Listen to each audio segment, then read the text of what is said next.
ओम श्री सद्गुरु परमात्मने नमः। श्री योग वशिष्ठ महारामायण निर्वाण प्रकरण सर्ग 112।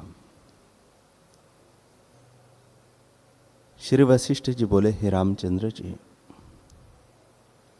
ज्ञान की सप्त भूमिका है।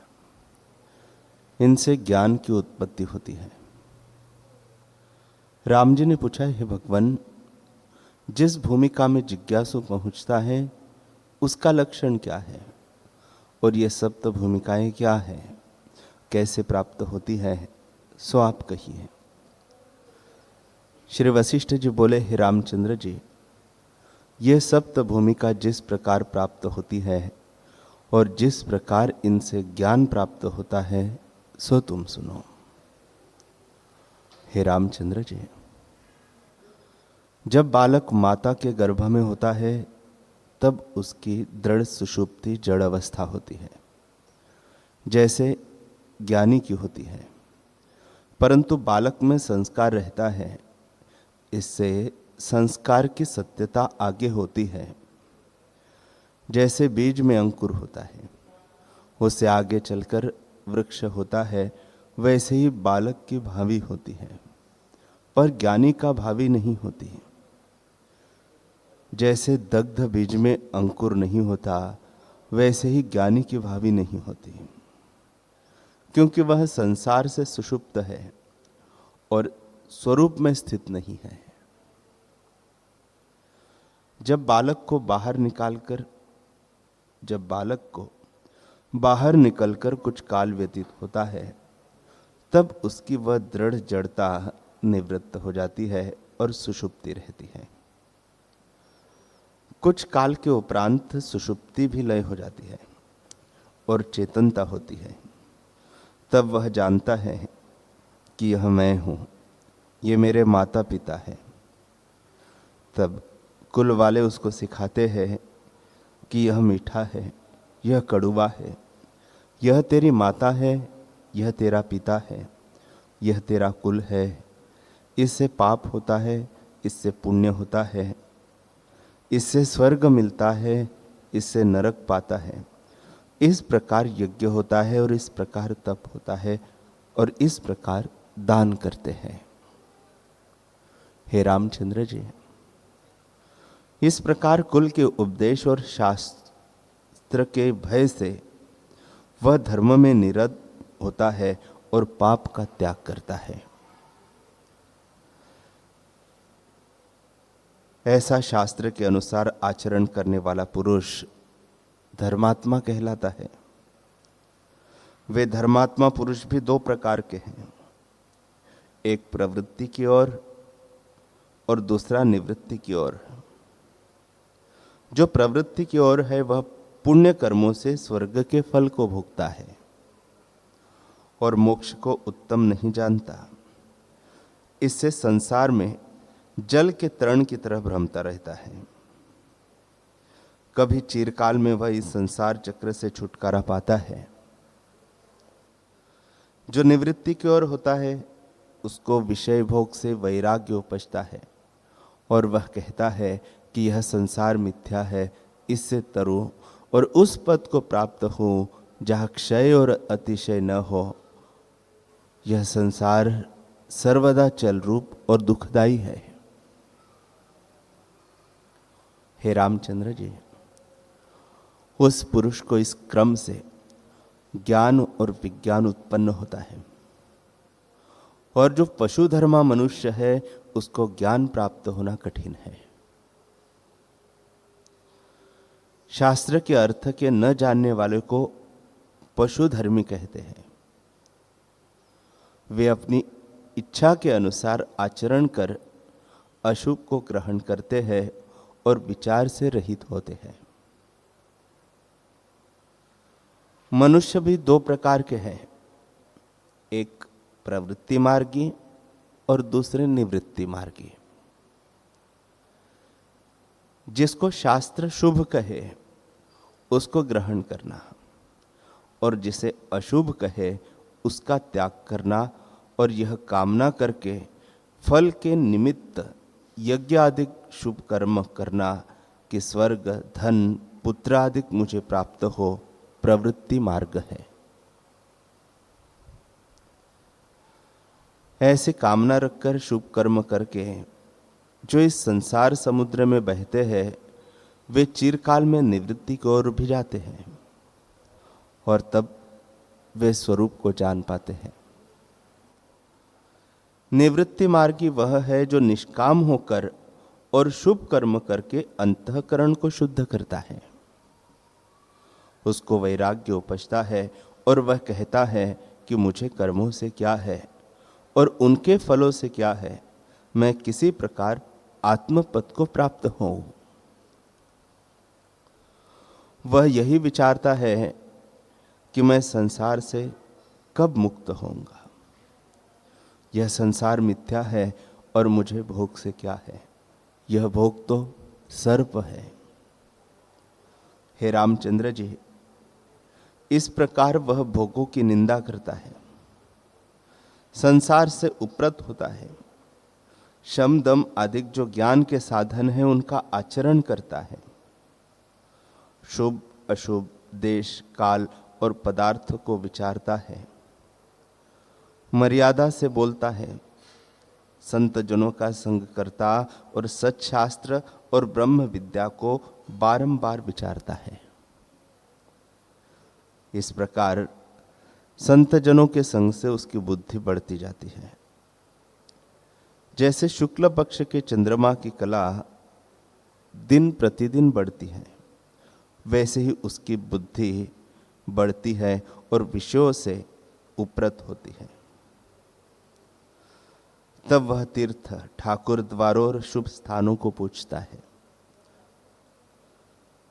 देह और इंद्रियों से संतों की टहल करता है और सबसे मित्रता रखकर दया, सत्य, कोमलता धारण कर विचरता है। वह ऐसे वचन बोलता है जिसमें सब कोई प्रसन्न हो और जो यथाशास्त्र हो, इससे भिन्न किसी को कुछ नहीं कहता।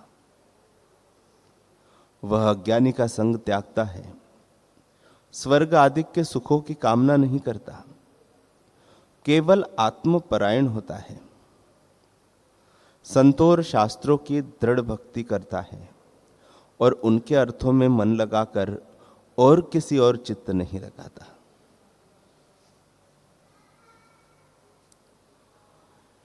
जैसे करदेम सुम सर्वदा धन का चिंतन करता है, वैसे ही वह सदा आत्मा का चिंतन करता है।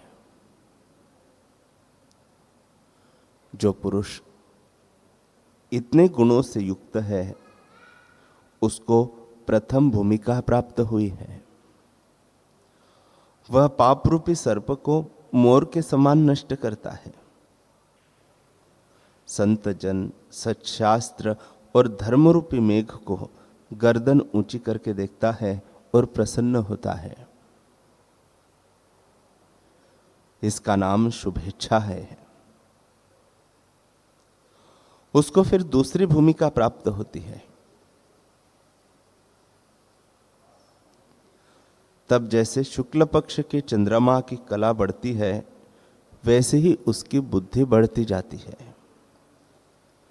उसका लक्षण है सच्शास्त्रों और ब्रह्म विद्या को विचार कर उनमें दृढ़ भावना करना। उस विचार का कवच जो गले में डालता है, उससे शस्त्रों का कोई घाव नहीं लगता। इंद्रिय रूपी चोर के हाथ में इच्छा रूपी बर्छी है, वह विचार रूपी कवच पहनने वाले को नहीं लगती। हे रामचंद्र जी, इंद्रिय रूपी सर्प में तृष्णा रूपी विष है, उससे वह मूर्ख को मारता है। विचारवान पुरुष इंद्रियों के विषयों का नाश कर डालता है, सब ओर से उदासीन रहता है और दुर्जनों की संगति को बल करके त्यागता है। जैसे गधा तृण को त्यागता है, वैसे ही वह मूर्ख की संगति को त्यागता है। उसमें सब इच्छाओं का भी त्याग होता है, परंतु एक यह इच्छा रहती है कि दया सब पर करता है और संतोषवान रहता है।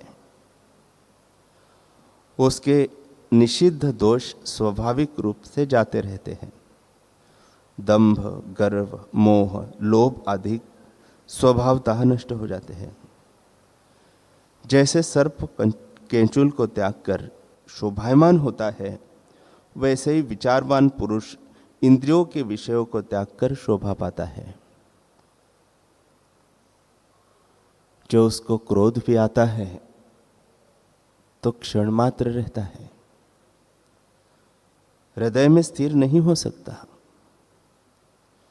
वह खाना पीना, लेना देना आदि कर्म विचार पूर्वक करता है और सर्वदा शुद्ध मार्ग में विचरता है। संतजनों का संग कर और सत्शास्त्रों का अर्थ विचार कर बोध को बढ़ाता और तीर्थों के स्नान से काल व्यतीत करता है। हे रामचंद्र जी, यह दूसरी भूमिका है। जब तीसरी भूमिका आती है तब श्रुति, वेद और स्मृति यानी धर्मशास्त्र के अर्थ हृदय में स्थित होते हैं। और जैसे कमल पर भंवरे आकर स्थित होते हैं, वैसे ही उस पुरुष के हृदय में शुभ गुण आकर स्थित होते हैं। तब उसे फूलों की शैया सुखदाई नहीं लगती, वन की कंदरा सुखदाई लगती है। निदान उसका वैराग्य दिन दिन बढ़ता जाता है। वह तालाबों, बावलियों और नदियों में स्नान करके शुभ स्थानों में रहता है। पत्थर की शिला पर शयन करता है। देह को तप से क्षीण करता है। धारणा से चित्त को किसी स्थान में नहीं लगाता। आत्म भावना और ध्यान करके भोगों से सर्वदा निवृत्त होता है। भोगों को अंतवत विचार कर, अर्थात ये बने नहीं रहते, यह सोचकर और देह के अहंकार को उपाधि जानकर वह त्यागता है।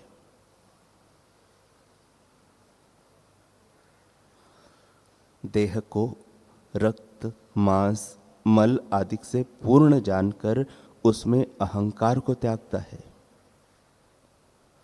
उसकी निंदा करता है और सूखे तृण किनाई तुच्छ जानकर त्याग देता है। जैसे विष्ठा संयुक्त तृण को पशु त्यागता है, वैसे ही देह के अहंकार को वह त्यागता है और कंदराओं में विचर कर फल फूलों का आहार करता है। संत जनों के टहल करके आयु बिताता है और सदा असंग रहता है। यह तीसरी भूमिका है। श्री वशिष्ठ जी बोले, हे रामचंद्र जी,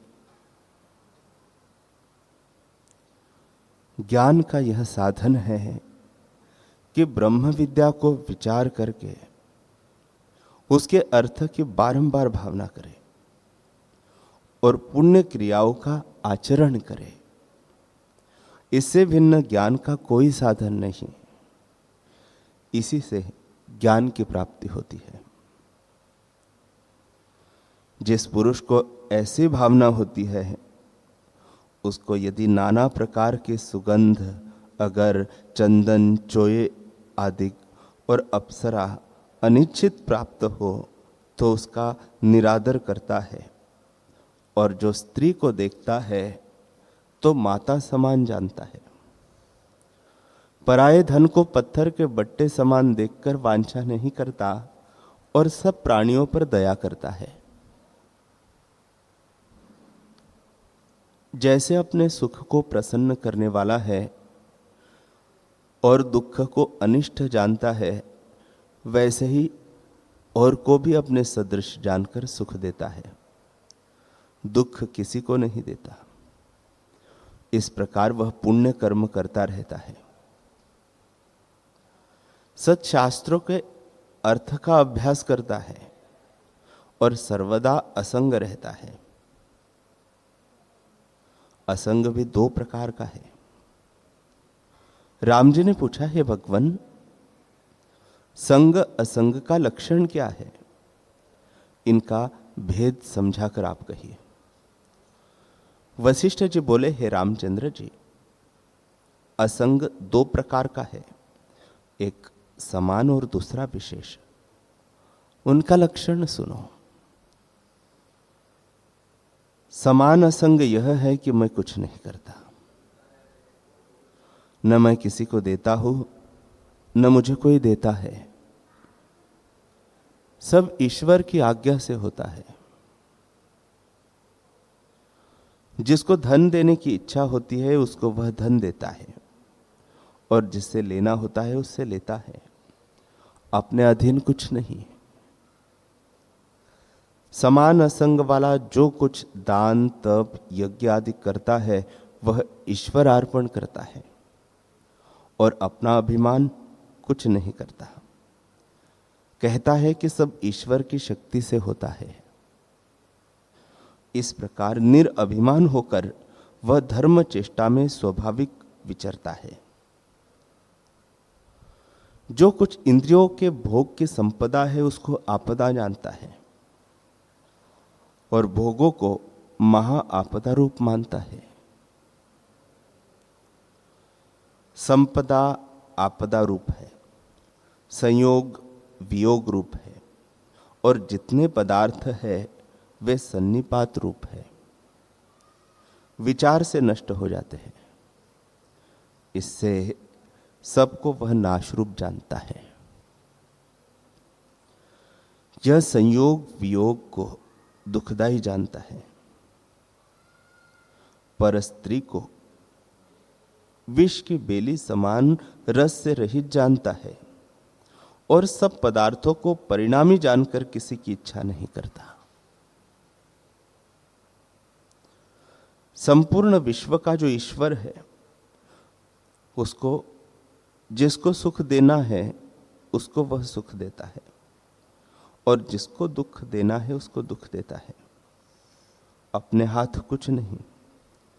करने कराने वाला ईश्वर है। न मैं करता हूं, न मैं भोगता हूं, और न मैं बकता हूं। सब ईश्वर की सत्ता से होता है। ऐसे निरअभिमान होकर वह पुण्य कर्म करता है। यह समान असंग है। उसके वचन सुनने से श्रवण को अमृत की प्राप्ति होती है। इस प्रकार संतों को मिलने और तीसरी भूमिका की प्राप्ति से जिसकी बुद्धि बढ़ी है और जो निरअभिमान है, उसके उपदेश में अनुभव से तब तक अभ्यास करे जब तक हाथ पर रखे आंवले की नाई आत्मा का अनुभव साक्षात्कार प्रत्यक्ष हो। विशेष असंग वाला कहता है कि न मैं कुछ करता हूं न कराता हूं, केवल आकाश रूप आत्मा हूं। न मुझ में करना है न कराना है, न कोई और है न मेरा है, केवल आकाश रूप अद्वैत आत्मा हूं। हे रामचंद्र जी, वह पुरुष न भीतर न बाहर, न पदार्थ न अपदार्थ, न जड़ न चेतन, न आकाश न पाताल, न देश न पृथ्वी, न मैं न मेरे को देखता है। वह निर्वास, अज, अविनाशी, सब शब्द अर्थों से रहित केवल शून्य आकाश में स्थित है। चित्त से रहित चेतन में जो प्रस्थित है उसको श्रेष्ठ असंग कहते हैं। उसकी चेष्टा देख भी पड़ती है तो भी उसमें हृदय से पदार्थों की भावना का अभाव है। जैसे जल में कमल दिखता है परंतु जल से ऊपर ही रहता है, वैसे ही वह कर्म करता देख पड़ने पर भी असंग रहता है। उसको कोई कामना नहीं रहती कि यह हो और यह न हो, क्योंकि उसको संसार का अभाव निश्चय हुआ है और वह सब कलनाओं से रहित है। उसको आत्मा से भिन्न किसी पदार्थ की सत्ता नहीं फुरती। यह श्रेष्ठ असंग कहता है। कार्य करने से उसका कुछ अर्थ सिद्ध नहीं होता और न करने में कुछ हानि नहीं होती। वह सर्वदा असंग है और संसार में कभी नहीं डूबता, क्योंकि वह तो संसार समुद्र से पार हुआ है।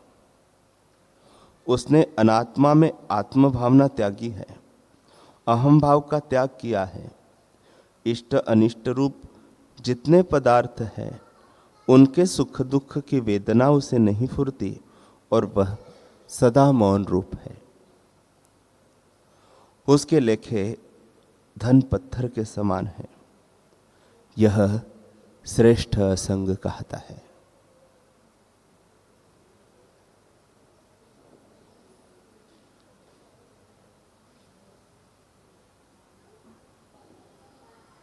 हरि ओम।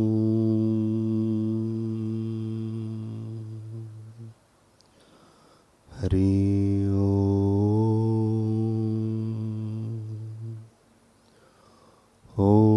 सहना भवतु सहनौ भुनक्तु सह वीर्यं करवावहै तेजस्विनावधीतमस्तु मा विद्विषावहै।